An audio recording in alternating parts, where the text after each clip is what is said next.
Hello everyone, we are from Gazi University, Department of Computer Engineering.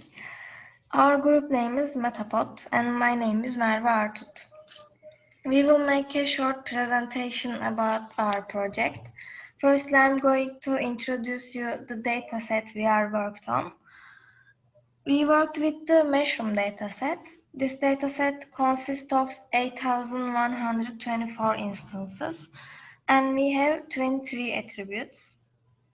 The class attribute divides the data into two groups as edible or poisonous.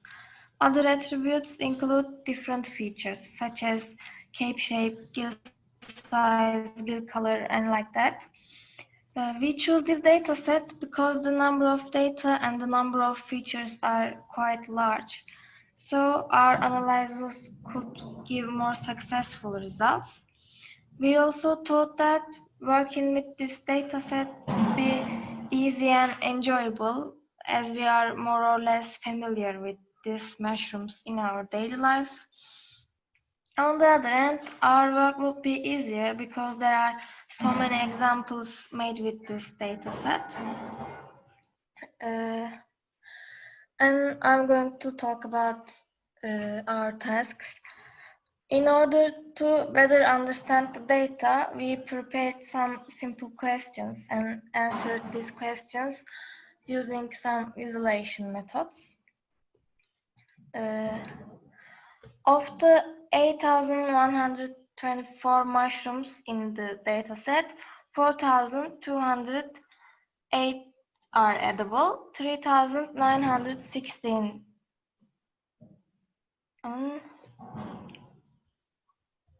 were found to be poisonous.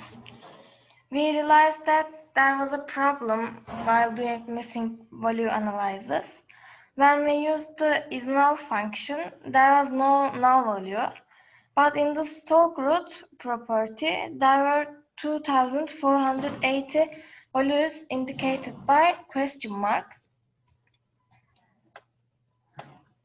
We noticed that since the question mark is perceived as a string object, it looks like there is no missing value. We deleted these values from the dataset using the drop function. After the deletion, a total of 5,644 data remained. Of these, 3,488 were edible and 2,156 were poisonous. We also noticed that the wheel type property only has one value. All values were same. So we removed the wheel type property from the dataset because it would have no effect on our analysis. After this deletion, 22 columns remained. Apart from this, as the main question, we tried to answer the question of which features are most indicative of a poisonous mushroom. We thought that choosing this question as the main question would give us valuable gains in data analysis. In addition, we thought that our analysis result would benefit us in our daily life. For example, we can make remarkable comments on whether the mushrooms we encounter during a stroll in nature are poisonous or not. Okay. So Now I'm going to hand you over to my friend to talk. my name is Mustafa Bekdemirel, and I am continuing with the method and results of the project. We applied a classification algorithm on the data set because the data has many features and can be divided into two main classes as poisonous or edible. First, we tried to implement k-nearest neighbor algorithm. We chose the KNN algorithm because we were already familiar with it thanks to the course. For the implementation, we used several Python libraries, and these are sklearn, pandas, and matplotlib. We split the dataset into training and test sets with 80-20 split ratio. We also tried 7-30 split ratio, but both of them able to achieve similar results. So we choose to continue with 80-20 ratio. For KNN, we tried k values from 2 to 20. When k value was between 2 to 4, KNN was able to reach 100% accuracy rate. But accuracy was falling as the key value grew. So we increased maximum key value to 2000 to see what will going to happen. Turns out when key value was 2000, accuracy was only 8%, 80%. So we learned that for this data set, lower key values are better.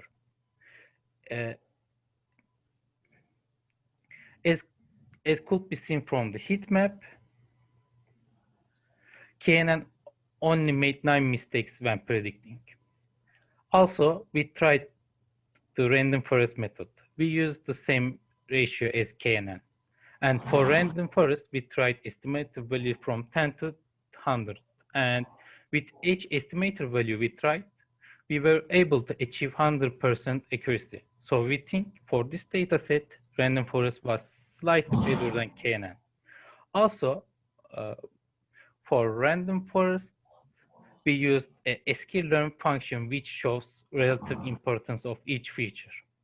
For this model, we find out that risers, ring type, and gill color were most important 3 features.